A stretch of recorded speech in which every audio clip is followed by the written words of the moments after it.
এই এই ছেলেটা কে রে? একবার সরিও বললো না। আরে তোর তো ভাগ্য ভালো, ওর সাথে তোর কথা হয়নি। কখনো কাউকে ভালো কিছু বলেছে বলে তো আমার মনে হয় না। দেখলাম ক্লাসে একা একা বসে, কেউ সাথে কথাও বলে না। Excuse me. হ্যালো। জি আমি। আমার কলমটা পড়ে গিয়েছে। তো কি হয়েছে? তো উঠিয়ে দিন। আমি কলম উঠাবো? আচ্ছা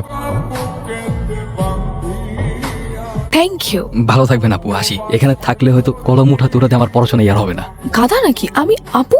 হ্যালো, আসসালামু আলাইকুম। কে? আমি তা তো জানি, কিন্তু কে আপনি? আমার পরিচয় জেনে আপনার কি হবে? আপনি আপনার পছন্দ মতো আমাকে একটা নাম দিয়ে দিন না। আশ্চর্য, আমি তো আপনাকে চিনি না, নাম কি করে দেব? চেনেন না চিনে যাবেন, কথা বলতে থাকেন, আস্তে আস্তে এমনিই চিনে যাবেন। আমি একজন অপরিচিত মেয়ের সাথে কেনই বা কথা বলবো? কারণ পরিচিত কেউ তো আপনার সাথে কথা বলে না। একজন অপরিচিত মানুষ আপনার সাথে কথা বলতে চাচ্ছে, তাতেও আপনার সমস্যা। ওয়েট, আপনি মেবি আমার ভার্সিটির কেউ, রাইট? যদি বলি হ্যাঁ। আচ্ছা, তা আপনি যদি আমার ভার্সিটির কেউ হয়ে থাকেন তাহলে তো আপনাকে খুঁজে বের করে আমার বাম হাতের খেল। তাই নাকি? কিন্তু আপনার তো কোনো ফ্রেন্ডসই নেই, তাহলে আমাকে কিভাবে খুঁজে বের করবেন? তা অবশ্য ঠিক, কিন্তু চেষ্টা করলে তো সৃষ্টিকর্তাকে খুঁজে বের করা যায়, আর আপনি তো সামনে মাটির মানুষ। ওকে, তাহলে ডিল ডান। দেখি খুঁজে বের করুন। বাই। বাবা ডেকেছো?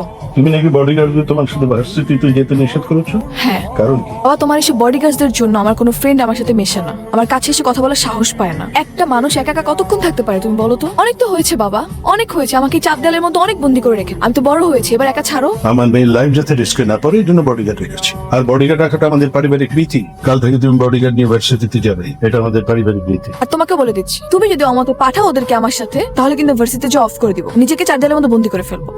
অনেক হয়েছে বাবা, আর কত? তোমার এসব অ্যারোগেন্ট বিহেভিয়ার আমি নিতে পারতেছি না। আমি তো একটা মানুষ, আমাকে একটা ছাড়ো প্লিজ, ভালো লাগে না আমার এইসব। কেসটা কি রেন ভাই? রাত বেরোতে তো আপনার হাসাহাসি শব্দে ঘুমানো যান। কি বলেন ভাই? ওই হাসাহাসি করলাম না, কেসটা আমি একটু বুঝতেছি, তার নারী ঘটিত বিষয় মানুষ। তেমন কিছু না। আসলে হয়েছে কি, ওই ভার্সিটির ফ্রেন্ড, আমরা একসাথে পড়ালেখা করি, ওই লেখাপড়া নিয়ে ডিসকাস চলতেছিল। ও আচ্ছা, লেখাপড়ার বিষয়। না, এটা ভালো, তবে প্রেম ভালোবাসা কিন্তু ভালো না। প্রেম মানুষকে ধ্বংস করে দেয়। হ্যালো, কোথায় তুমি? আমি তোমার কথা মতো ইউনিভার্সিটির পিছনে যে পার্কটা আছে না, সেখানে চলে আসছি। আজকে ওকে দেখা হবে না আমাদের? হ্যাঁ আসবো তো, কিন্তু আগে দেখি তুমি তোমার বুদ্ধি দিয়ে আমাকে খুঁজে বের করতে পারো কি। যদি বের করতে পারো তাহলে তো দেখা হয়েই যাবে, আর যদি না পারো তাহলে তোমার কপাল খারাপ। তোমাকে কিন্তু ব্ল্যাক শার্টে আজকে খুব হ্যান্ডসাম লাগতেছে। আমি কতদিন যাবত পাগলের মতো তোমাকে খুঁজতেছি। কেমন মানুষ তুমি? একবারের জন্য সামনে আসতেছো না? শুধু শুধু ভয়েস শুনে কি তোমাকে ট্রিট করতে পারবো নাকি? এই এত আকুল হয়ে গেছো কেন আমাকে দেখার জন্য? হ্যাঁ, যখন সামনে থাকি তখন তো একটু পাত্তাও দাও না, ঘুরেও তাকাও না। এখন তো কি? হ্যাঁ, আমি যদি সত্যি সত্যি তোমাকে চিনতাম তাহলে তোমার উপর থেকে আমার চোখ কখনোই সরাতাম না। তোর এই অপমান আমি কোনোভাবে নিতে পারতেছি না, বুঝছস? তুই মার খাই ফিরে আসছিস। আমি হলে কি করতাম জানিস? বাদ দে, তোর এই নিয়ে আমাকে একটা রিভেঞ্জ নেওয়া লাগবে। রিভেঞ্জ বুঝতেছিস না? তুই ওর কারণে মার খাইছস, সেম তুই ওর একটা মার দিবি। আর আমি জানি ও এখন বডিগার্ড ছাড়া ভার্সিটিতে আসে।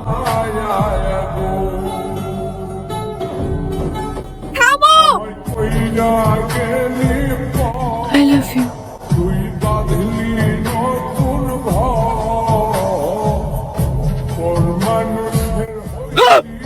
কি হলো রেন ভাই, আপনি এরকম চিল্লাচিল্লি করতেছেন কেন? আপনি কি ভূত দেখছেন নাকি? ওয়াশরুমে তো কিছুই নাই। ভাই আমার জানি কি হয়েছে ভাই। আমার কেন জানি মনে হয় কেউ একজন সবসময় আমার সাথে থাকে। আমি এক সেকেন্ড আগে আমার সাথে কি হয়েছে আমি সেটাও মনে রাখতে পারি না। কেন জানি ফিল হয় কেউ একজন আমার ভিতরে থাকে। আচ্ছা, ভিতরে আছে বুঝলাম, কিন্তু আপনি ওয়াশরুমের দিকে আঙ্গুল দিয়ে কি দেখতেছিলেন? ভাই আমি ওয়াশরুমের আইনে একজনের প্রতিচ্ছবি দেখছি, আর ওই লোকটা আমাকে কি যেন বলতে চায়। ও মনে হয় আমার কাছে কিছুটা চাচ্ছে। নাউজুবিল্লাহ, কি কোন রেন ভাই? আপনার উপরে কি কোনো জিন পরি ছায়া নামলো নাকি? আপনার কি কোনো থেকে নিয়ে যেতে চায়? কি ব্যাপার? তুমি কি কোনো কিছু নিয়ে ডিস্টার্ব? তোমাকে কেন জানি ঠিক লাগছে না। ম্যাডাম কি যে কন আমগুলো কাপসি করবো বেটা, এলাকায় কারো বাপের বলা আছে নাকি? হ্যাঁ, আর যদি কোনো মন্দির বলা কেউ যদি আমগুলো কাপসি করবার আহে, বুঝে না আস্তে করে বামা দিয়া চামেলা জিবা হেলা।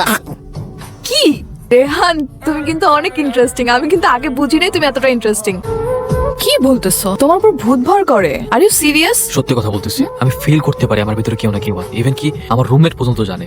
রেহান, এটা 2026, এই জেনারেশনে এসে তুমি ভূত বিশ্বাস করতেছো, আবার তুমি আমাকেও বিশ্বাস করতে বলতেছো। মানে আরে ক্রেজি রেহান। আসছো ভূত? ভূত কিভাবে ভর করে? আচ্ছা শোনো, তুমি আগে কি যেন বলতেছিলে ওই দিন, ওই যে কি যেন চামে দিয়া বামে চিপা দিয়া, আবার কি কি যেন বলছিল, আমার কিন্তু মজাই লাগছিল। আরেকবার বলো তো। হোয়াট? হ্যাঁ এগুলো আমি বলছি? হ্যাঁ। কি বলতেছো এসব? আমি এগুলো কেন বলবো? আমি কি এভাবে কথা বলি? এভাবে তো রাস্তা ছেলেরা কথা বলে। হ্যাঁ, নিজে সেদিন আমাকে এগুলো শিখে এখন আবার বলতেছে সে নাকি বলে নাই। তার মানে আমার ভিতরে যে থাকে তার সাথে তুমি কথা বলছো? আবারও? মানে ভূত কিভাবে কারোর উপর ভর করে? আমি জানি আমার সিচুয়েশন কি, বর্তমানে আমি কি ফেস করতেছি। আমার মনে হয় তুমি ডিআইডি রোগে ভুগছো। That means dissociative identity disorder. আচরণ কিংবা কণ্ঠে চেঞ্জ, কিছু সময়ের জন্য স্মৃতি মনে না রাখা কিংবা মেমোরি গ্যাপ এবং নিজেকে নিজে চিনতে না পারা, এগুলো এই রোগের লক্ষণ। তুমি কোনো টেনশন করো না, আমার কাছে ভালো ডক্টর আছে, আমি তোমাকে দেখাবো। আই গেস তুমি ঠিক হয়ে যাবা। হ্যালো, বিকেলে সানাকে একটা ছেলের সাথে ঘুরতে দেখলাম, বিষয়টা আমার একদমই পছন্দ হয়নি। এটার একটা ব্যবস্থা করো, আগের মতো ভুল যেন না হয়। এবার কোনো ভুল হবে না স্যার।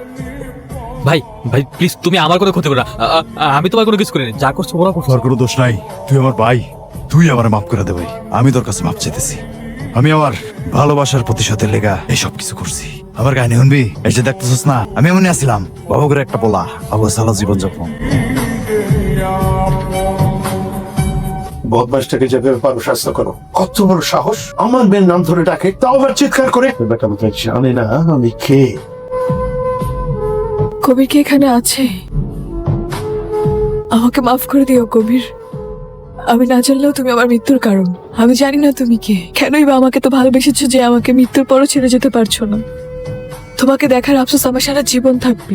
যে মানুষটা আমাকে ভালোবেসে মারা গেল, তাকে আমি একটাবারও দেখতে পেলাম না। তোমার জন্য আমার দোয়া করা ছাড়া আর কিচ্ছু করার নেই। যদি কখনো পরকালে দেখা হয়, আমার প্রতি প্লিজ অভিমান রেখো না।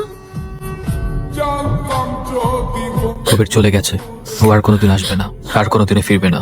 আমি আছি। তুমি আমাকে এখান থেকে অনেক দূরে নিয়ে যেতে পারবা? আমার বাবার এইসব টাকা পয়সা, লাক্সারি লাইফস্টাইল, এইসবের নিচে চাপা পড়ে আমি আর মরতে চাই না। আমার জন্য কেউ মারা যাক, আমি সেটাও চাই না। আমাকে ভালোবাসবা? ভালোবাসবো, সারাটা জীবন আঁকলে রাখবো। কবিরের মতো মৃত্যুর পরেও ভালোবেসে যাব। এই চোখে কখনো পানি আসতে দিব না।